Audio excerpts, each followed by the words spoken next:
Giulio walked quickly down the crowded school corridor, trying to avoid the children who were running in all directions, excited about recess. He was heading to the classroom of his daughter, Sophia, a lively 7-year-old. When he reached the classroom, he peeked in and saw that only a few students were left. Sophia, with her usual diligence, was finishing putting her books and pencils in her backpack. Before continuing, subscribe to our channel and activate the bell so you don't miss any of our stories. As soon as she saw him, a big smile lit up her face. "Dad, you're already here.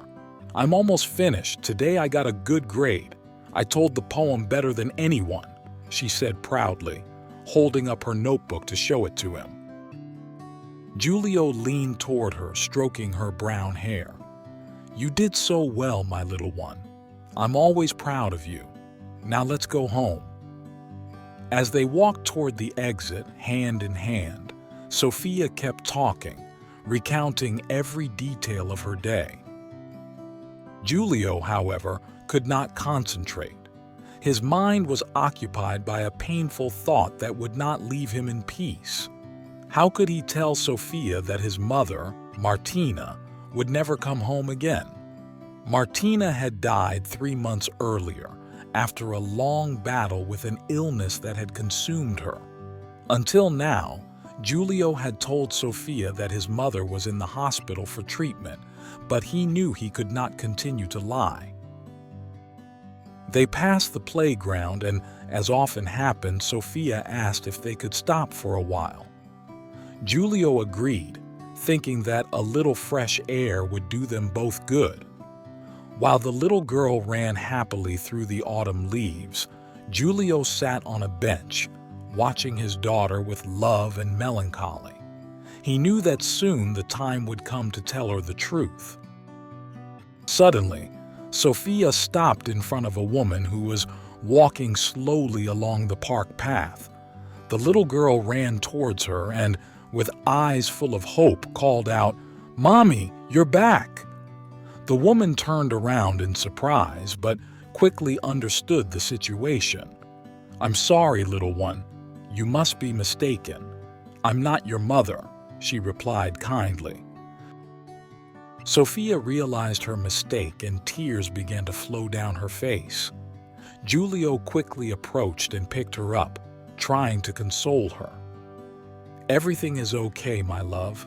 Mom hasn't left us. She's always with us in our hearts," he said. But deep down, he knew he would soon have to face that painful conversation. That evening, after putting Sophia to bed, Giulio sat down next to her. The little girl, her face still wet with tears, looked at him with eyes full of sadness. "Daddy, when is Mommy coming back? Why is she taking so long?" she asked in a trembling voice. Giulio took a deep breath, searching for the right words. "Honey, I have something important to tell you. Mom isn't sick anymore. She's fine now, but she's in heaven and she's always watching over us from there. She won't come home anymore, but she'll never stop loving us." Sophia was silent for a moment. Then she approached her father and hugged him tightly, crying silently.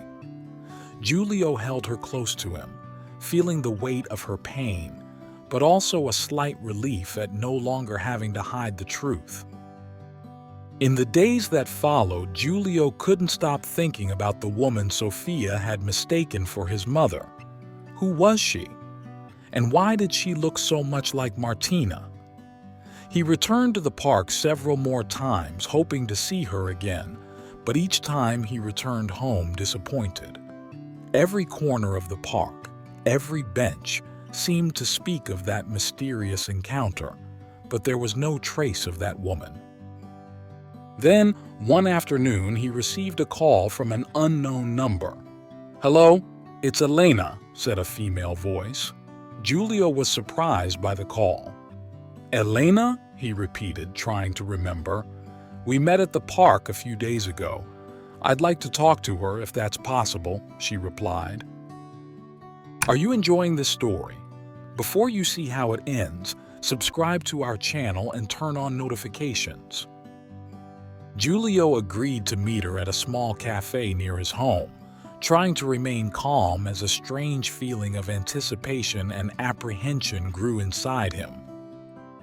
When Elena entered the cafe, Giulio automatically stood up, and for a moment time seemed to stop. The resemblance between Elena and Martina was disconcerting, not only in their facial features but also in small gestures, like the way she tucked a lock of hair behind her ear or the shy smile that lit up her eyes.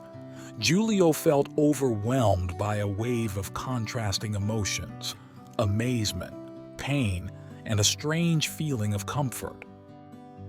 They sat down across from each other, both a little nervous. Giulio was trying to figure out who the woman in front of him really was, while Elena seemed to be struggling with her words, knowing that what she said would change everything. Elena took a deep breath and began to speak, her voice shaking slightly. "Martina was my twin sister," she revealed, looking straight into Giulio's eyes. "We were separated when we were still children. She was adopted by one family and I was adopted by another. I always knew I had a sister, but information was scarce. I spent years looking for her, hoping to find her, but every attempt was in vain." Giulio felt his heart grow heavy. "Martina never spoke about you," he said in an almost whispered voice, as if the truth were too fragile to be spoken out loud. "But I can understand the pain you felt. Martina died 3 months ago, and it was only recently that I found the courage to tell our daughter Sophia." Elena closed her eyes for a moment, trying to contain the tears, but when she opened them again, her emotions took over. "I can't believe she left without me seeing her again, without us finally being able to hug each other and fill that void that has separated us all our lives," she said, tears silently rolling down her cheeks. Giulio was silent for a moment, then reached out to take Elena's hand.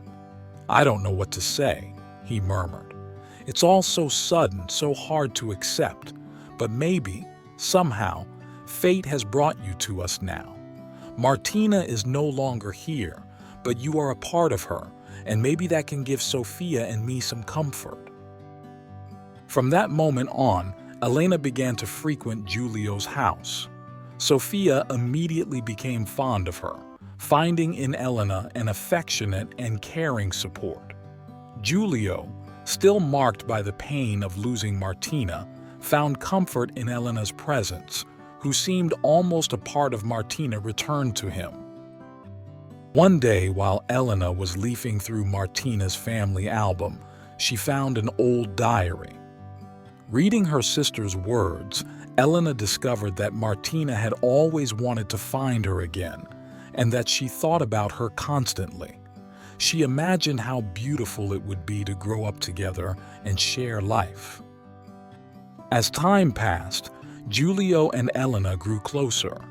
Despite his initial guilt, Giulio began to understand that Martina wanted them both to find happiness. One day, while they were walking along the river, Giulio took Elena's hand and asked her to marry him. "Martina wanted to unite us, I feel it. I would like us to form a family together," he said sincerely. Elena, with tears in her eyes, accepted. "I also feel that Martina guided us towards each other. There is nothing I want more than to be a part of your life and Sophia's." The new family found a serenity that seemed lost. Giulio, Elena, Sophia, and her little brother on the way created a bond based on love and the memory of Martina, who would always be part of them. Did you like this story? Leave a comment below. Thanks for watching the video till the end, and see you next time.